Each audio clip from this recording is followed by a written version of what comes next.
I just walk in the argument, 2-1 way, why you mad? Girl, why you a sick? I do not want that. Came home to you only, you stuck like glue. If I caught that Hellcat, girl, you get one too. For me and you, I want you, I love you. Can I touch you? I rub, let me love you. Put my dreams to the side only, cause I trust you. Girl, I trust you, I love you, won't judge you.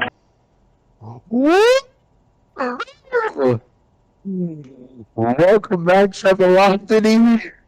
What up, Ev? How you doing, man? See, Miami Heat Nation. You saw me with the D-Wade jersey last time, but guess what? That's the legacy. Today's the dawn of a new day, the current Miami Heat. That's why 22, Jimmy Buckets. I told you, everyone. I tried to tell him that we were going to get this win. I told him Julius Randle would make his team worse. He was a liability on the court.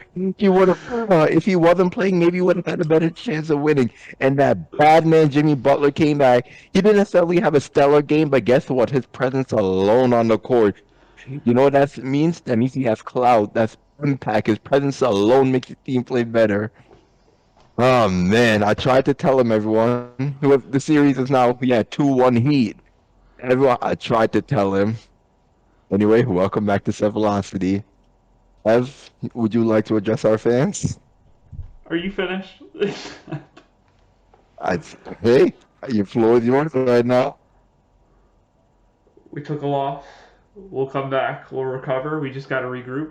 That's all it is. We need our starting center to not get 4 fouls in 13 minutes. And hey, we will get back to it tomorrow on Monday, and we will administer the business to Miami. So I'm not too stressed about it. 2-1. It's a long series. On to the next one. Anyway, we're here to talk about a different series, which is probably the most watched series out of any going on, or probably the most, I guess, box office. You have Steph Curry versus LeBron, Lakers versus Warriors. Just had Game 3 last night, yeah, Game 3. Lakers took a 2-1 lead in the series. Love, seeing the tears of Warriors fans everywhere. That's what I live for.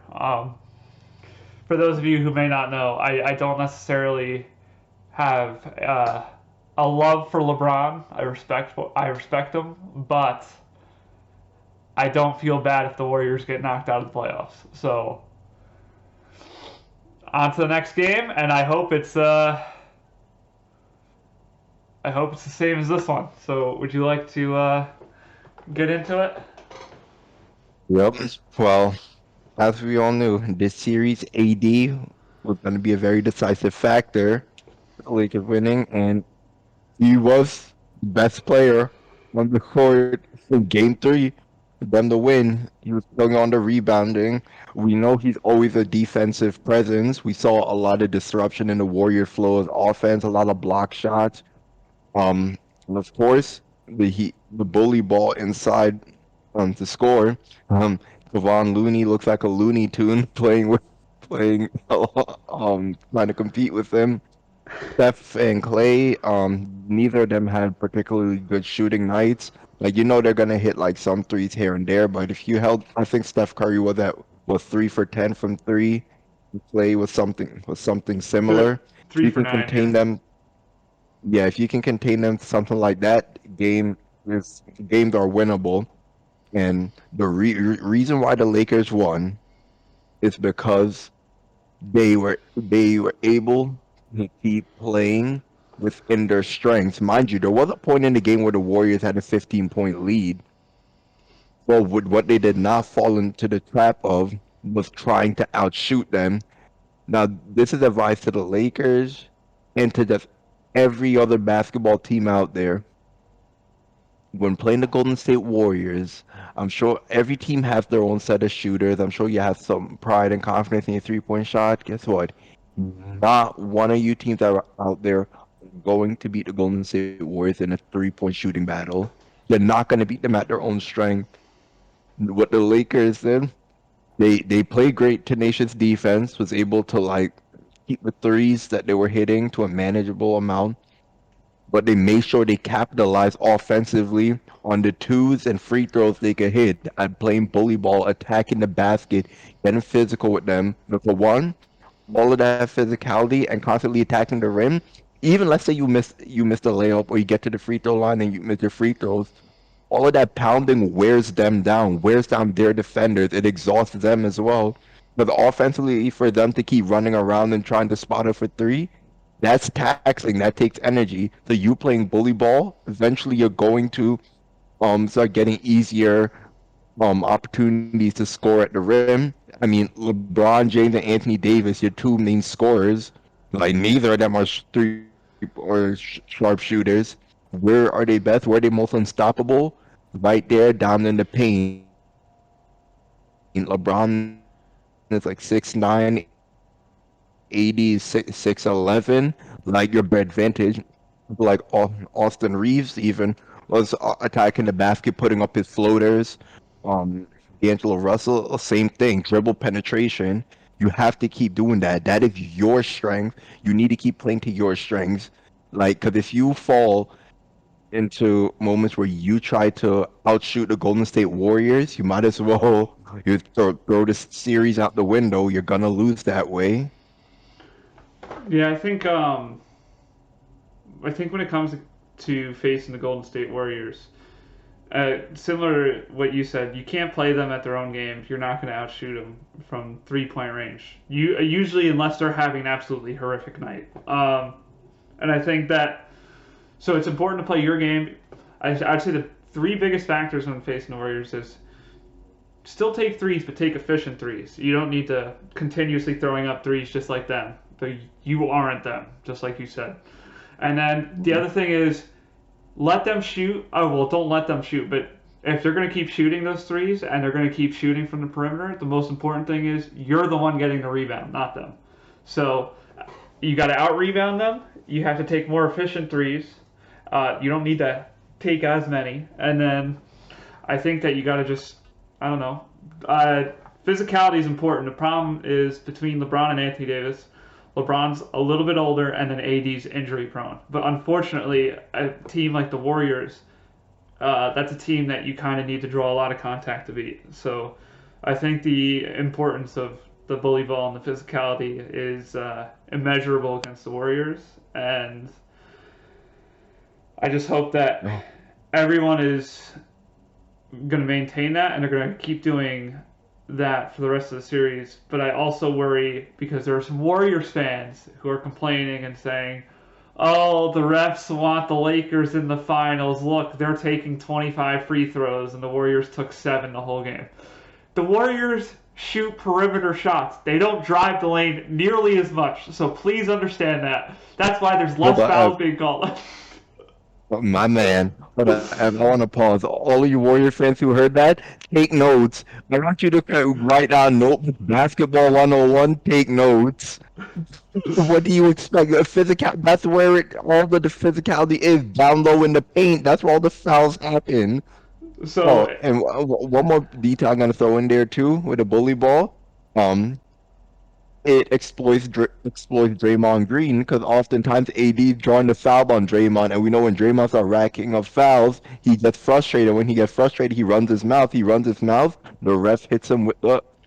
Yeah. He gets teed up. Draymond fell apart. They had Kevin Looney left and was getting destroyed by AD. So at that point, you got to do everything you can to get into the lane. And, if you're a Warriors fan and you want Steph Curry to get to the line more, guess what? Steph Curry's going to have to go in there and start bodying people in the lane to get to the line more. So if that's what you want, then that's what Steph Curry's going to have to do. Or do you want him to shoot threes and play the perimeter? That's fine too. I'm just saying if you expect more fouls, he's going to have to draw more contact, which he's not doing. Clay doesn't do that as much as he used to either because of his injury. I completely understand that. And then you have guys like Wiggins who are kind of physical, but they're more of your defensive asset. And then you have Draymond Green who is solely your defensive asset. Mm. And I think Draymond Green's made like one or two threes in this entire NBA playoffs this year, not just this series. So I think that it's an interesting series, but I think that the Lakers got to keep relying on the big guys like LeBron and AD, and then hopefully we can keep pushing towards D'Angelo Russell being more consistent in a game-to-game basis.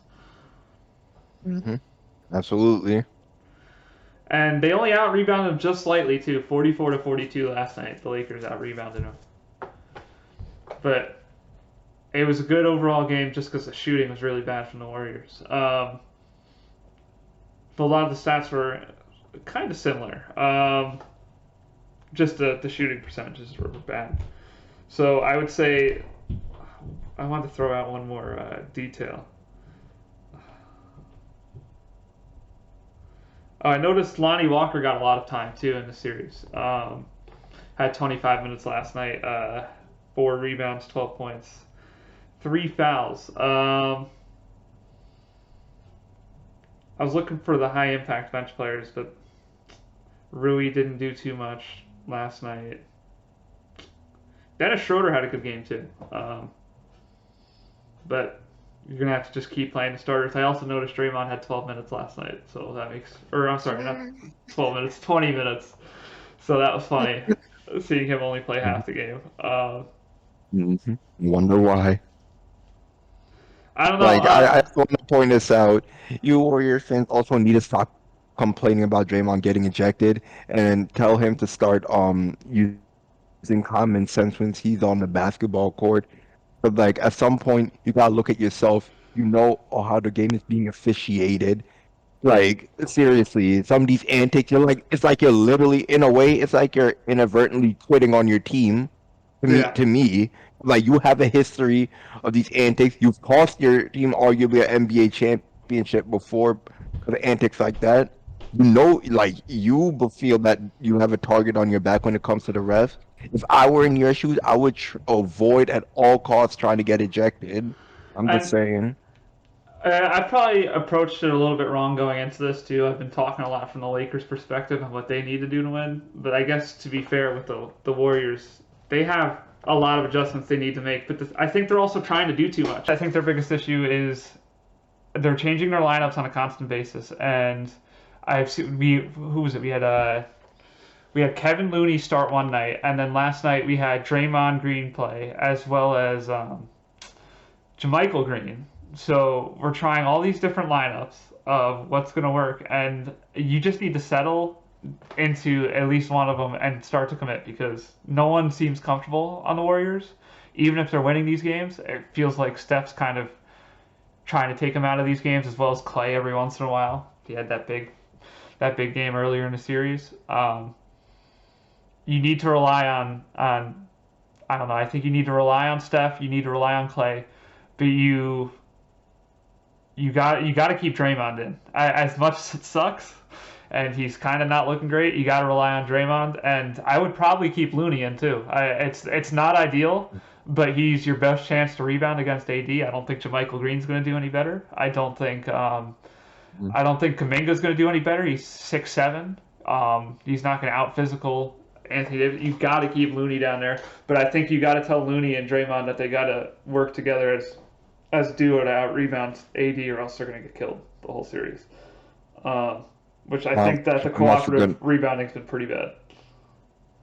I'm also gonna throw this in there as well. Clay, my man, you remember who you are and what you are. I'm sure you've been practicing your handles and stuff in practice, but you're not a guy who pulls off the dribble. Stick to what you do best, spot up shooting. You don't need to be putting the ball on the floor so much trying to like dance and like pull up shots. Yeah, how did you get those 4? We know everyone knows who you are and what you are, my friend. Don't try and be what you're not.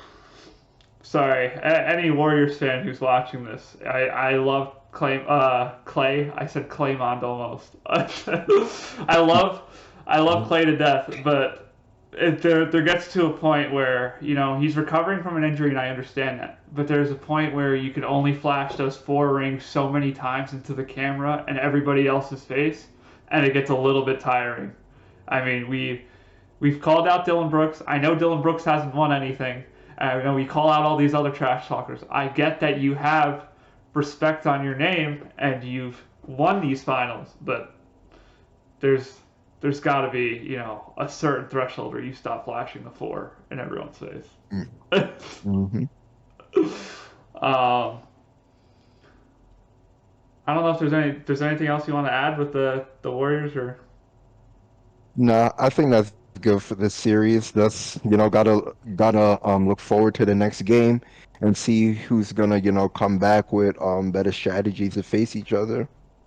Absolutely. I believe game 4 is Wednesday. It's not Tuesday, right? I don't think it's Tuesday. Um, yeah, we could check later. Yeah, and that's going to be back in. It's going to be back in L.A. Game four is actually tomorrow. Really, and it is in Yeah. L.A. too. So that should be a Yeah. good game. I will say that I think the Lakers are going to go up 3-1 tomorrow, but we'll see. I sure hope so. All right. Without further ado, we will see you next time, and we will talk to you about the next series. To me and you, I want you, I love you. Can I touch you, I rub, let me love you. Put my dreams to the side only cause I trust you. Girl, I trust you, I love you, won't judge you.